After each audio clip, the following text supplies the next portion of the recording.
বিসমিল্লাহির রহমানির রহিম। আমি আজকে লুডুস রান্না করব। চুলায় দিয়ে দিলাম 1 কড়াই পানি। পানিটা এখন ফুটবে। আর পানিটা গরম হয়ে এসছে। আমি এখন দিয়ে দিলাম কিছুটা পাস্তা। পাস্তা দিলে বাচ্চা খেতে পছন্দ করে, তাই আমি কিছুটা পাস্তা দিয়ে দিলাম। এখন পাস্তাটা সিদ্ধ হবে 5 মিনিট। 5 মিনিট পরে আমি এটার সাথে চিকেন নুডলস মিশিয়ে দেবো। দেখি আমার নুডলসটা কেমন সিদ্ধ হলো। এখনও আমার পাস্তাটা সিদ্ধ হয়নি, আর একটু সিদ্ধ হবে। তার ভিতরে আমি দিয়ে দেবো আমার চিকেন নুডলসটা। এখনও সিদ্ধ হয়নি। আমি এখন সাথে দিয়ে দিলাম চিকেন নুডলস কিছুটা।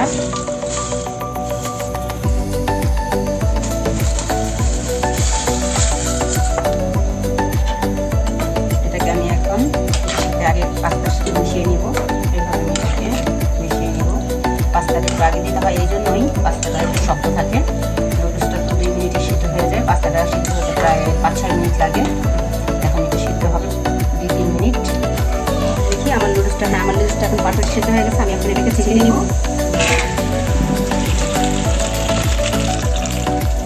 দিয়ে দিলাম পাতাকপি কুচি। বাচ্চারা এভাবে খায় না তরকারি। আমি এখন নুডলসের সাথে দিব, যেন প্রত্যেকটা সবজি থাকে এবং নুডলসের সাথে খেতে পারে। সেই জন্য আমি এখন পাতাকপিটাকে সিদ্ধ করে নিচ্ছি। এর সাথে আমি দিয়ে দেবো, একটু পরেই দিয়ে দেবো আলু।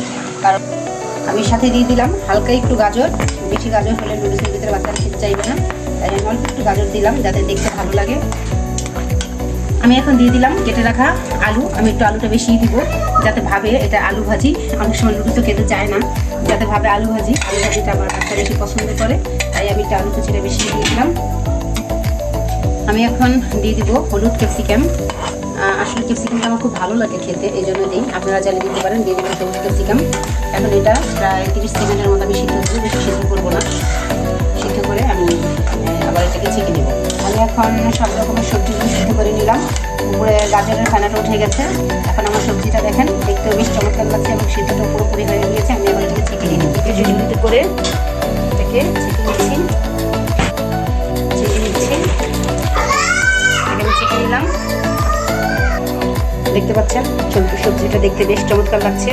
ঝরিয়ে নিয়েছি, ঠান্ডা পানিতে ধুয়ে নিয়ে। এখন আমি দিয়ে দিলাম তেল।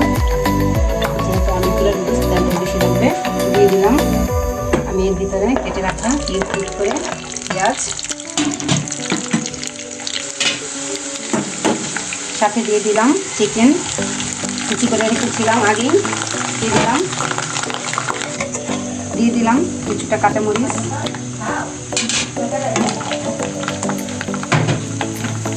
দিয়ে দিলাম মশলা, এটা কিনা মশলা প্যাকেট ছিল। দিয়ে দিলাম কিছুটা সয়া সস। দিয়ে দিলাম কিছুটা টমেটো সস। ঢেলে ঢেলে দিচ্ছি, যেহেতু কম ছিল সেই জন্য আমি ঢেলে ঢেলে দিচ্ছি। আর চামচ দিয়ে মেটে দেখালাম না, আমি মেটে রান্না করি না। যারা আমার ভিডিও দেখেন তারা অবশ্যই ব্যাপারটা জানেন। দিয়ে দিচ্ছি সিদ্ধ করে রাখা নুডলস। দিয়ে দিলাম সাথে সবজিগুলো।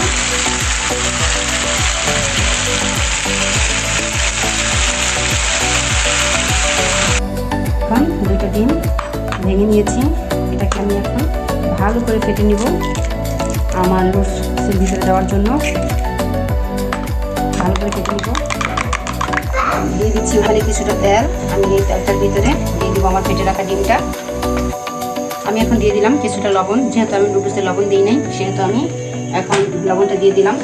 নুডলসে সয়া সস দিয়েছি, তাই আমি লবণটা দিই নি। এখন দেখলাম লবণটা কম, তাই দিয়ে দিলাম এখানে আমার ফেটে রাখা ডিম। এখন আমি এটাকে ভালো করে ভেজে নেব। এটাকে ভালো করে এভাবে ভেজে নেব, ভেঙে ভেজে নেব।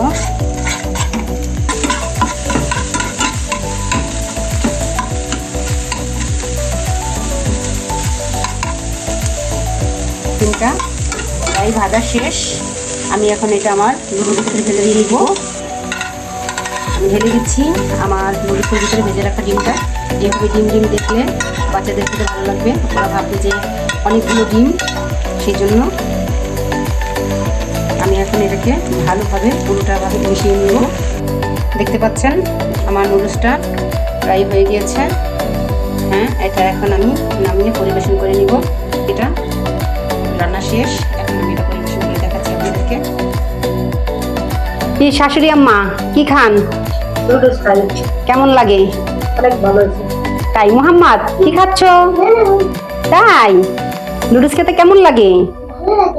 তাই মোহাম্মদ লুডুস খেতে খুবই পছন্দ করে। এখন দেখতে পাচ্ছেন কিছুক্ষণ আগে যে লুডুসটা আমি রান্না করেছিলাম সেই লুডুসটা এখানে আমি পরিবেশন করেছি। দেখতে পাচ্ছেন এই যে আমার শাশুড়ি আম্মা লুডুস খাচ্ছে। তার হয়তো কাঁটা চামচ দিয়ে খেতে ভালো লাগছে না, সে হাত দিয়ে খেতে পছন্দ করে, গ্রামের মানুষ তো। এখন তারা লুডুস খাচ্ছে, আমি দেখাচ্ছি। তার লুডুস কাঁটা চামচ দিয়ে খেতে কষ্ট হচ্ছে। এই যে আমার বেবি দেখেন, সে মানে ছোট মানুষ, সে ছোট্ট একটা ফ্রিজে কতটুকু লুডুস নিয়েছে দেখতে পাচ্ছেন। কোনো সবজি, কোনো রকম সবজি থাকবে না, সেইভাবেই লুডুস খাবে। এখন মোহাম্মদ খাচ্ছে, দেখেন মোহাম্মদ খাচ্ছে, মোহাম্মদের খানাটা দেখেন তার কিভাবে খাচ্ছে। মোহাম্মদ এইভাবেই খায়, মোহাম্মদ অল্প খায়। মোহাম্মদ কোনো রকমের সবজি থাকলে সে খেতই না, সেই জন্য মোহাম্মদের ফ্রিজে কোনো সবজি দেওয়া হয়নি। এটা হচ্ছে আমাদের আজকের লুডুস রান্নার রেসিপি।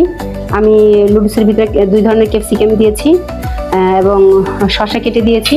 আমার ছেলে শসাটাই খেতে পছন্দ করছে, সে শুধু শসাই খাবে। আর শাশুড়ি আমার লুডুস খাচ্ছে, সে গ্রামের মানুষ, তারা ভাত খেতেই পছন্দ করে। আসলে তাদের কাঁটা চামচ দিয়ে খেতেও তাদের কষ্ট হয়, দেখতে পাচ্ছেন। সমস্যা নেই, আপনি হাত দিয়ে খান, সমস্যা নেই। দেখেন কথা শুনে মোহাম্মদের সামনে, তোমার সামনে মাম আছে, তোমার সামনে মাম, বাবা তোমার সামনে মাম আছে, মাম খাও। এখন এইভাবে আপনারা সকালের নাস্তা বাসায় বানিয়ে নেবেন। হ্যাঁ, এখন আমরা এইভাবে সকালের আজকের ব্রেকফাস্ট আমাদের এটা কিভাবে লুডুস সবজি দিয়ে রান্না করতে হয় আমি সেটাই আপনাদেরকে আজকে দেখালাম। এই পর্যন্তই আমার ভিডিও।